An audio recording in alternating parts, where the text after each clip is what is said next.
Hello everyone, thanks for joining me for this meditation. Before we get into it, I want to let you know what you're getting into. So, there are 5 steps to the meditation that I'm going to walk you through. Now, first, to let you know, the end goal of this meditation is, as the title suggests, for you to let go of something that is very frequent in your mind or very frequent at this moment that is distracting you from whatever you really want to do, but you can't because your mind is occupied by other things or stuck on one thing. So that's what we're looking to get out of this. So the steps of the meditation are, first, we're going to get into positioning, a comfortable position for you for the meditation. Secondly, we're going to get you into a state of calm, relaxation. Third, I have a little story for you. Fourth, I have a short visualization to help it become more real as you let go of what is caught up in you. And then, lastly, we're going to return to the present moment and get back to where we are, just feeling a little differently, a little clearer, and we'll have let go of that distraction. So, first, a comfortable position. If you're sitting, posture does matter in a meditation, and if you're too slouched, you might easily give in to tiredness. So just make sure your back is straight, not strained to be too erect, but as if the vertebrae on your back are stacked neatly on top of each other. So you're straight, you're upright. Just position yourself so it feels like it all falls into place.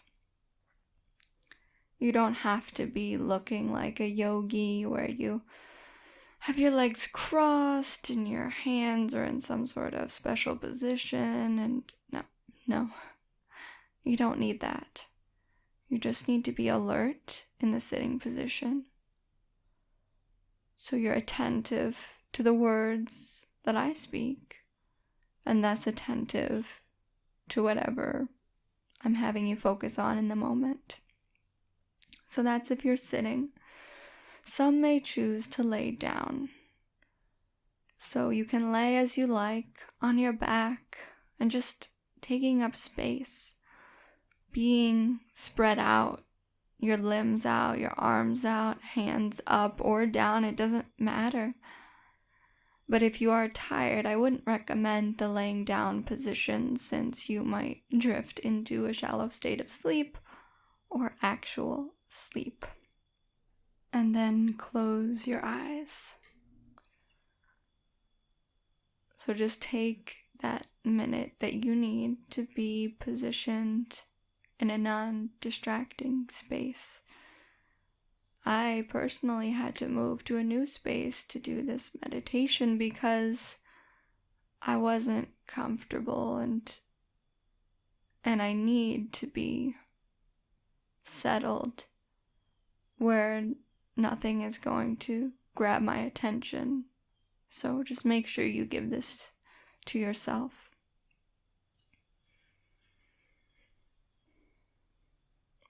Okay. So as I mentioned, next, we're going to get into a state of calm.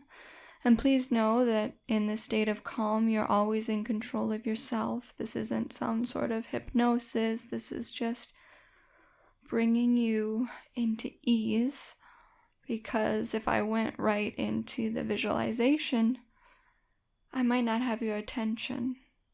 Your thoughts may be louder than what I'm saying, so I've found getting the mind into ease primes it to listen. So, 2 ways to get you into ease today.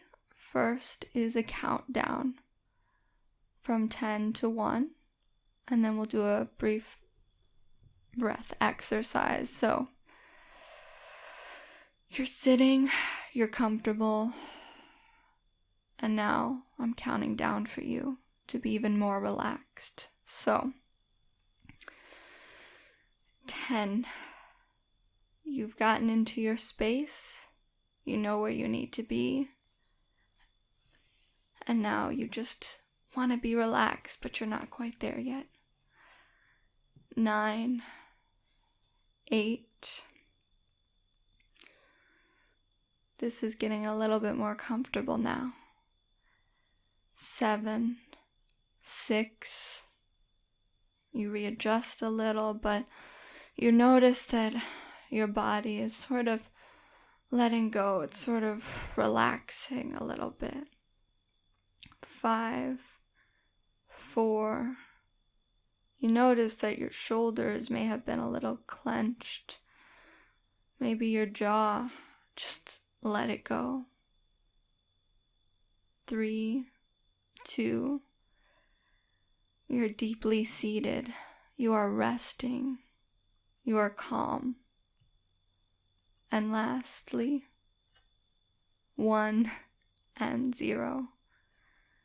You are in a state of calm, and even just a little more relaxed than 10 seconds ago. Maybe you don't feel perfect. Maybe you don't feel like you are melted into your cushion yet, and that's okay. Just think about the progress from 10 seconds ago. Alright, so now that we're one step further, we'll do it again. So, one step more. The breathing exercise that I'm going to take you through is an inhale for 4 seconds and an exhale for 6 seconds. Now, the reason that the exhale is longer than the inhale is so it gives you a chance to really release, to really let it out, whatever was in you, whatever you were holding on to, whatever stress, just let it be more than what you take in. Alright, so I'll lead you through the first 3 about, and then let you do a few on your own, at your own pace of breath. So, inhale, 2, 3, 4. Exhale, 2, 3, 4, 5, 6. Inhale, 2, 3, 4. Exhale, 2, 3, 4, 5, 6. And again, inhale, 2, 3, 4. And then exhale, just let it out. 2, 3, 4, 5, 6. Do this a couple more times on your own time with the lengths of seconds that are most comfortable to you. Give you a second there.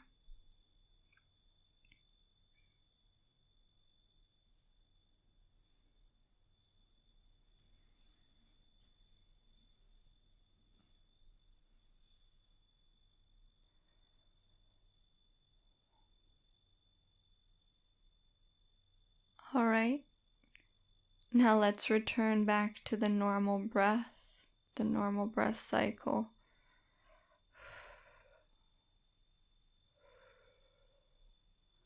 Just let your body breathe as if it would breathe.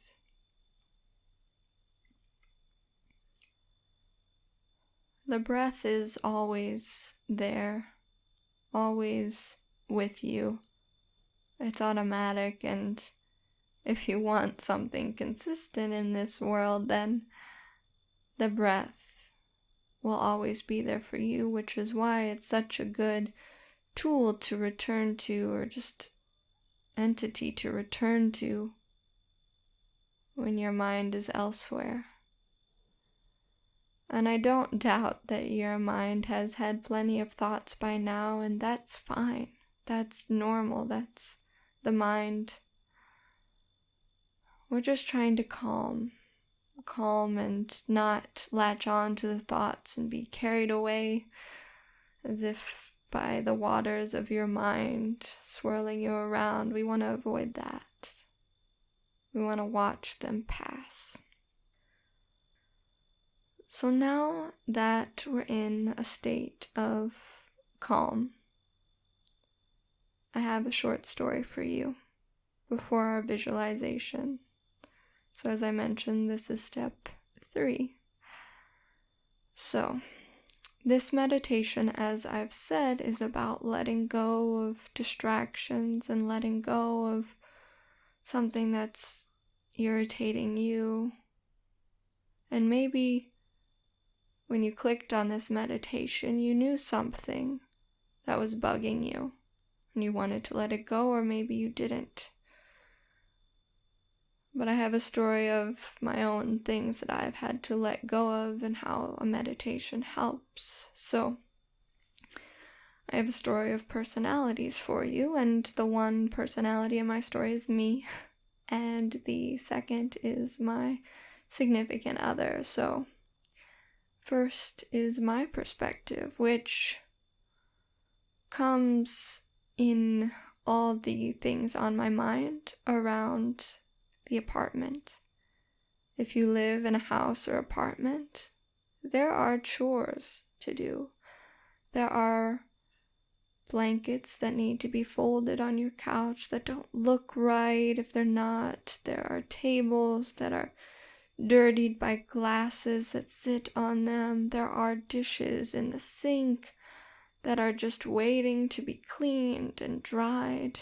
And then even from there are always dishes dried and ready to be put away from the rack.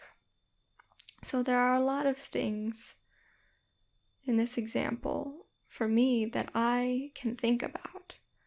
I can think about all the clutter, all the things that could be done in my apartment.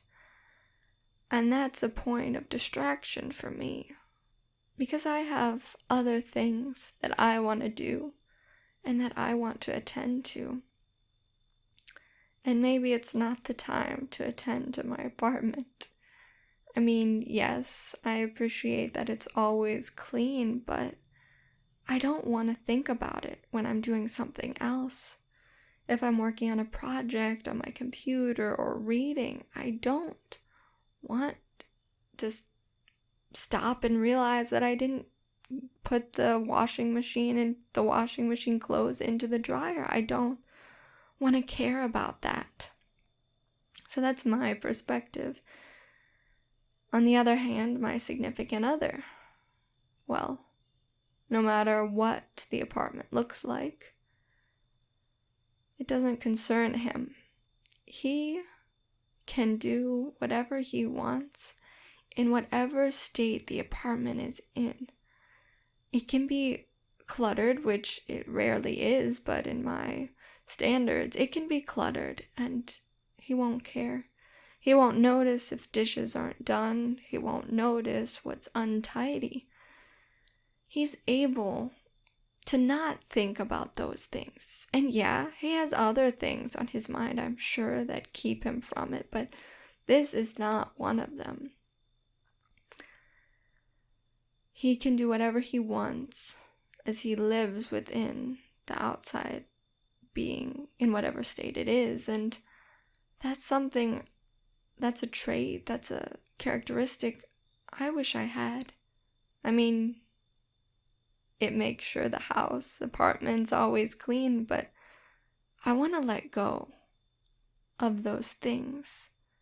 I don't want them to be a part of me or characterize me. So that's where a meditation like this helps. You might be like me. You might be like my significant other, but I think that all of us are a little bit of each of us in whatever things we care about, we ruminate on. We think about too hard. We dwell. And we need to be able to let go, to just release, to just set a time for it to be worried about in the future that's reasonable, and not let it taint what we're currently doing.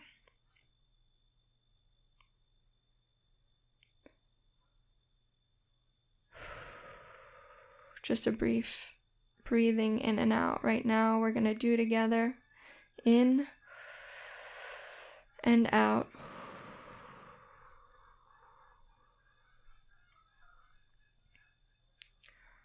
So now that I've let you know a little bit about how the letting go process can be, I want you to think about what you need to let go. So we're moving on to the next step of our meditation, which is the visualization. So what is it? What are your dishes and your cleanup? What is that for you? It can be much more complicated than my example. It can have to do with loved ones. It can have to do with your boss. It can have to do with someone's being sick. It can have to do with someone you really don't like, but for some reason you're in competition with them. It can be about anything that you realize is keeping you from what you really want to do. So just take a minute. Maybe you know it right away, maybe you don't, but take the time and think about it.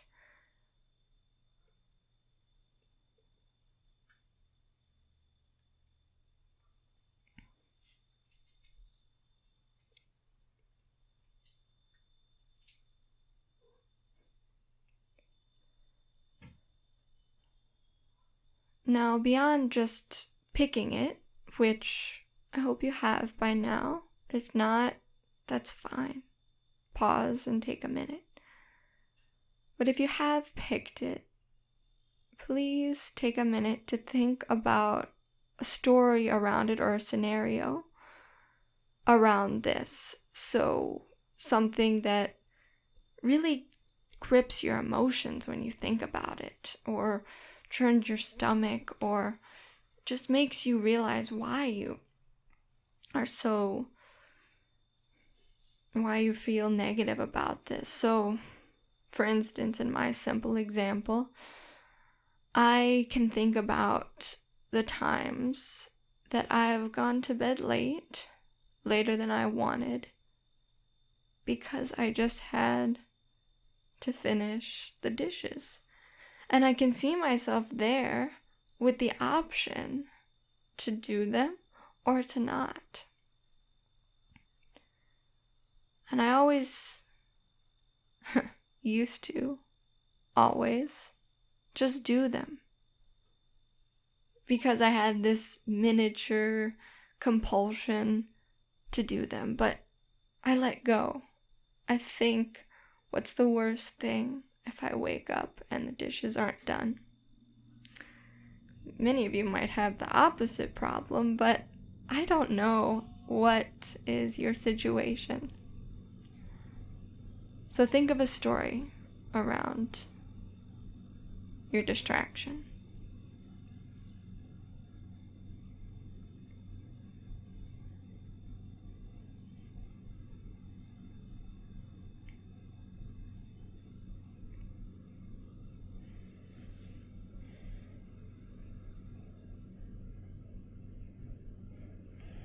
Okay. I have a simple visualization, and it is a simple one because, well, personally, I don't see images well in the mind, so I choose the simplest form. So just come along with me. So let's picture in your mind that you're outside. It's a nice day out, it's warm, and you're in an open field. You're wearing your most comfortable clothing, and the sun is shining its warmth on you just the right amount.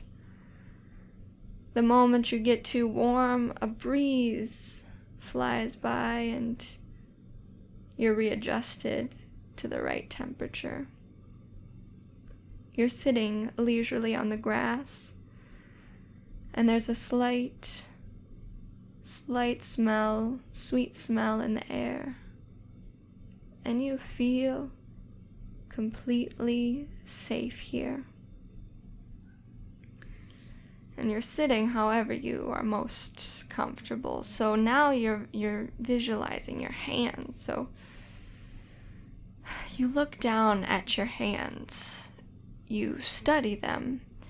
You notice how they look, and then you touch your own hands with to see how they feel. And of course you know how they feel, but your focus is on them. And it's a tenderness that you don't get much. And then, with your palms facing flat, you start to curl your fingers inward in your mind. You're curling them inward and clenching them. You are clenching them tightly. You clench them even tighter. You can start to feel your fingernails digging into your palms, and you feel the blood rush to your hands, and well, they're getting a little red, aren't they? And it's starting to hurt. But then you don't just see this in your visualization. As you're sitting down, as you're lying down, you're doing the same thing. You take your hands, the ones you carry with you that have done so much for you, and you clench them into fists, tighter. You have a parallel vision of you in your mind clenching your fists, and in reality, you are clenching your fists tighter, and you start to think about what you need to let go. And it builds up.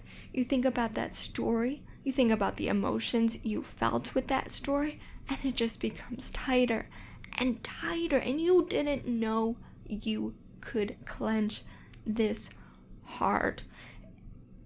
And as these emotions are flooding you in anger or whatever, you wait for it, you let go.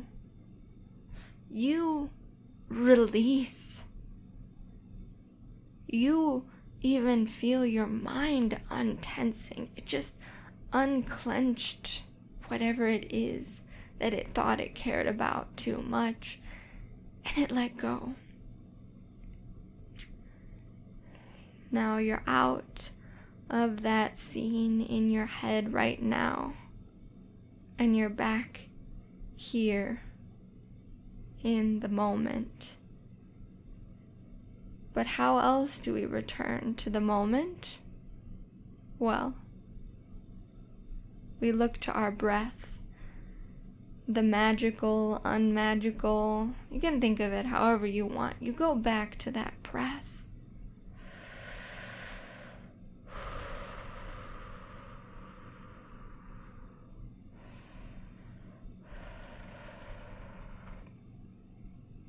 And just think about what you've done and what it means for you to release this. You had that story in your mind.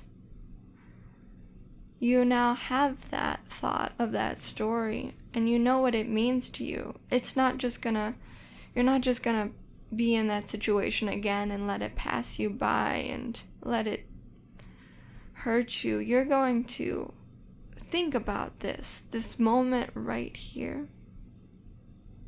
Right here. Right in wherever you're sitting, wherever you're lying down, whatever things you feel against your skin, whatever breeze you feel, whatever clothes, whatever textures, this moment right here. You're going to remember this. And I hope you do return to it, because these things, they fade from our minds. These learnings, we have to solidify them. So please, if you'd like to do yourself that favor, return to this. Keep it alive in terms of what you want to let go. So now we're back to the present. Our eyes are open and we are here. And I thank you for practicing with me today. I hope your day is as meaningful as you'd like it to be.